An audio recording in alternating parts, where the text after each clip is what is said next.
सरकार से सवाल सब पूछते हैं, सरकार पे आरोप सब लगाते हैं, लेकिन हमारे देश के विपक्ष में बैठा हुआ विपक्ष कितना विनाशकारी हो रहा है, किस विनाशकारी स्थिति में देश को लेके जा रहा है, इस पे किसी की नजर नहीं जा रही है। लोगों को सिर्फ ये है कि जो सरकार में है उन्हीं से सवाल करें, उन्हीं पे आरोप लगाएं, लेकिन किसी को ये अंदाजा नहीं हो रहा कि हमारे देश के जो विपक्ष में बैठे हुए हैं ये कितने विनाशकारी हो रहे हैं। इस पे ध्यान देने की सख्त जरूरत है। नमस्कार हिंदुस्तान, स्वागत है आपका मेरे चैनल नंदिनी जो में। मैं हूं नंदिनी। कैसे हैं आप लोग? मुझे उम्मीद है आप बहुत अच्छे होंगे। ध्यान रखिएगा अपना। फिर भी कोरोना काफी कम हो गया है, लेकिन फिर भी सावधान रहें, सतर्क रहें और सुरक्षित रहें। दूसरों को भी सुरक्षित रखें। और अब बात करते हैं हमारे देश की विपक्ष की। सत्ता की सरकार में बैठे हुए लोगों की बात सब करते हैं, उन पे दोष आरोप लगते रहते हैं जो सरकार में होते हैं, लेकिन विपक्ष का काम होता है वो सरकार को गलत करने से रोके, वो सरकार को जनता की समस्याओं से अवगत कराए, जो जनता के हित में जो काम ना हुआ है, काम नहीं हो रहा, उससे वो काम सरकार से न को बात करके वो काम ना करे जो सरकार के हित में नहीं है, जो जनता के हित करता है, ऐसा वो कोई काम ना करे। एक मजबूत विपक्ष हमारे देश में है ही नहीं। मजबूत तो छोड़ो, हमारा देश का विपक्ष विनाशकारी स्थिति में आ गए हैं। 21 तारीख को योगा डे था, सभी को पता है। योगा दिवस बनाया जाता है पूरे अंतर्राष्ट्रीय स्तर पे।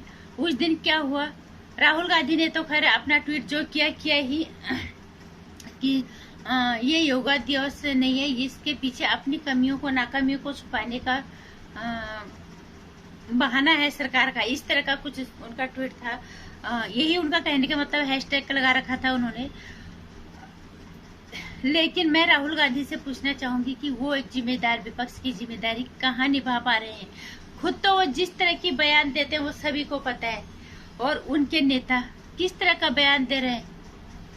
हमारे देश को की जनता को आप सतर्क होने की जरूरत है, ये समझने की जरूरत है। और आप ये ज्यादा समझ में बात नहीं आ रही है, ये भी कोई नहीं कह सकता कि कांग्रेस सत्ता में आने के लिए किस हद तक तड़प रही है। उसके लिए वो राष्ट्रद्रोही होने के लिए भी तैयार है, देश को ध्वस्त करने के लिए भी तैयार है, और देश को बर्बाद के रास्ते पे ले जाने के लिए भी तैयार है। उसके लिए उसको कुछ भी करना है, बस सत्ता मान है।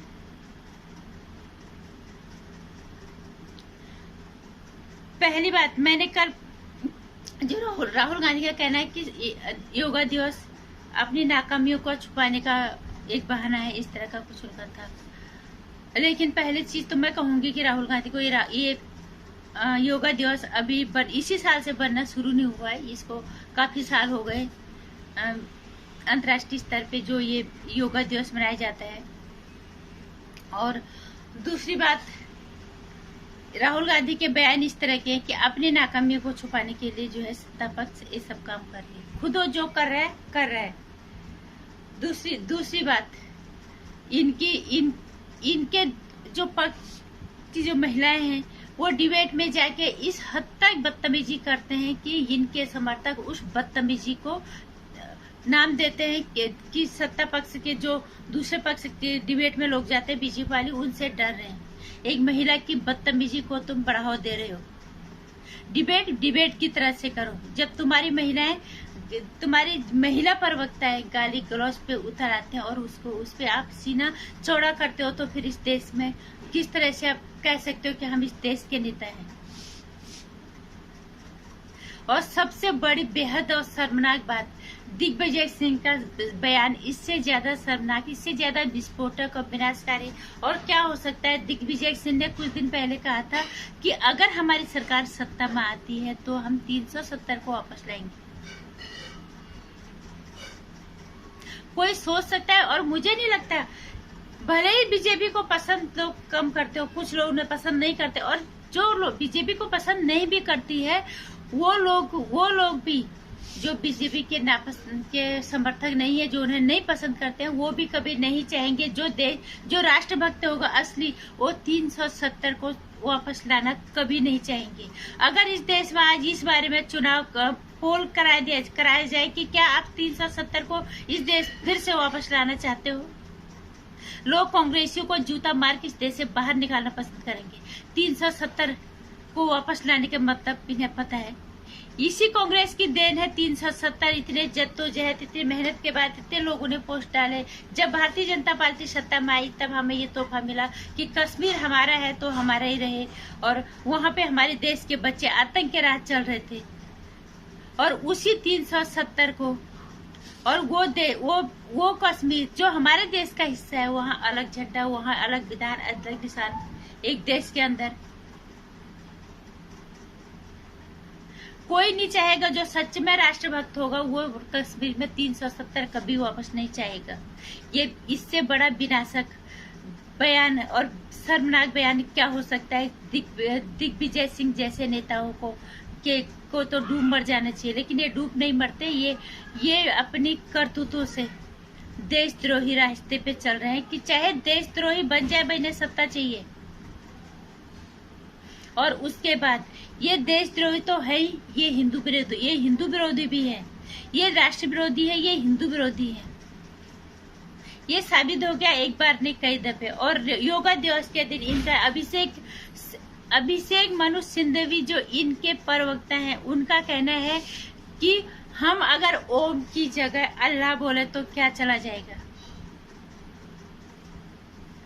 तुम इतनी बड़ी जनसंख्या वाले बहु संख्यक हिंदू देश वाले सनातनी धरती में तुम हिंदुओं को हास्य पे ले जाने की बात करते हो। तुम सनातनी हो के तुम कुछ लोगों को खुश करने के लिए कुछ किसी भी हद तक जा रहे हो ताकि आपको सत्ता मिल जाए। हम अगर ओम की जगह अल्लाह बोले तो फिर क्या चला जाएगा। आपने कभी सुना है ऐसा? ठीक है, आप ही की बात मान लेते हैं, ओम की जगह अल्लाह ही सही। क्या आपने कभी सुना है आज तक? कोई भी मंत्र होता है, कोई मेडिसिन होता है, कुछ भी होता है, वहां ओम ही बोला जाता है।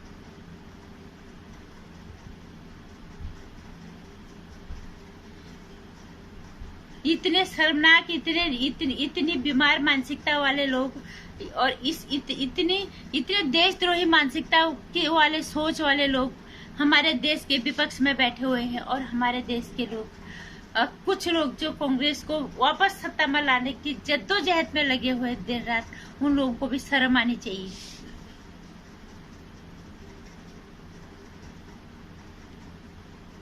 मैं ये कहना चाहूंगी, कम से कम अब हिंदू का जागने का वक्त आ गया। इस देश का जो सच्चा राष्ट्रभक्त होगा उसको जागने का वक्त आ गया।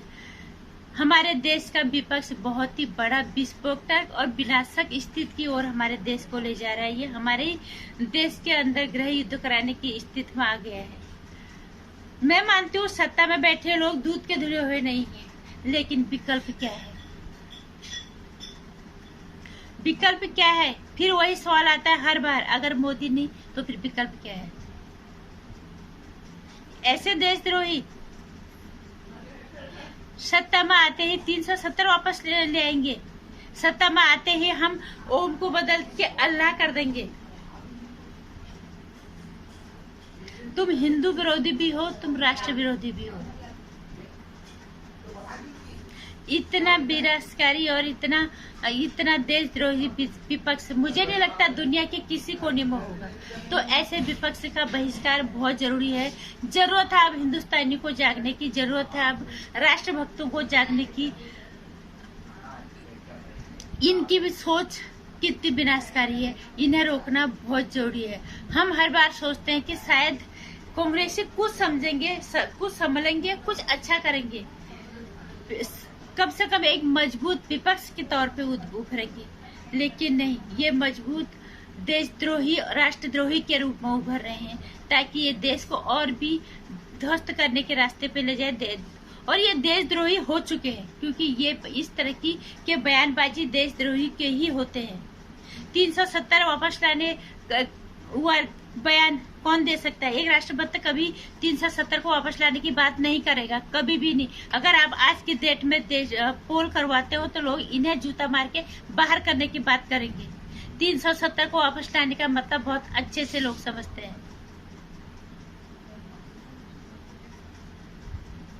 और ओम, सनातनियों में ओम का क्या महत्व है? ओम पूरा ब्रह्मांड है। ओम हमारे सनातन धर्म का अस्तित्व है। और ये अभिषेक मनु सिंधु भी कहता है कि हम ओम की जगह अल्लाह बोल देंगे तो क्या चला जाएगा। ऐसे धर्म विरोधी और राष्ट्र विरोधी सत्ता विपक्ष की हमें जरूरत नहीं है। आज तक हम सोचते थे कि शायद कुछ अच्छा सीखेंगे, कुछ अच्छा करके अगली बार अगर सत्ता में नहीं होंगे, विपक्ष में होंगे तो मजबूती से तो खड़े रहेंगे, लेकिन ये मजबूती से देश को विनाश की ओर ले जा रहे हैं। तो इनको रोकने की जिम्मेदारी बनती है देश की जिम्मेदार नागरिकों की। देश की सच्चे जो राष्ट्रभक्त हैं, इनकी खिलाफत बहुत जरूरी है। इनको सबक सिखाना जरूरी है, जिस तरह से बॉलीवुड को सिखा रहे हैं। इसलिए इस तरह के देशद्रोही और विनाशकारी विपक्ष हमारे देश में हमें नहीं चाहिए। नमस्कार। अगर आपको भी इस तरह के देशद्रोही विपक्ष अपने देश में नहीं चाहिए, इस विनाशकारी विपक्ष को रोकना है, तो अपनी आवाज में ताकत डालो और इन्हें रोको। अगर मेरी वीडियो अच्छी लगती है तो लाइक कर दो, ज्यादा से ज्यादा इसको शेयर कर दो, चैनल को सब्सक्राइब कर लेना और आने वाली वीडियोस की जानकारी के लिए घंटी आइकन भी प्रेस कर लेना।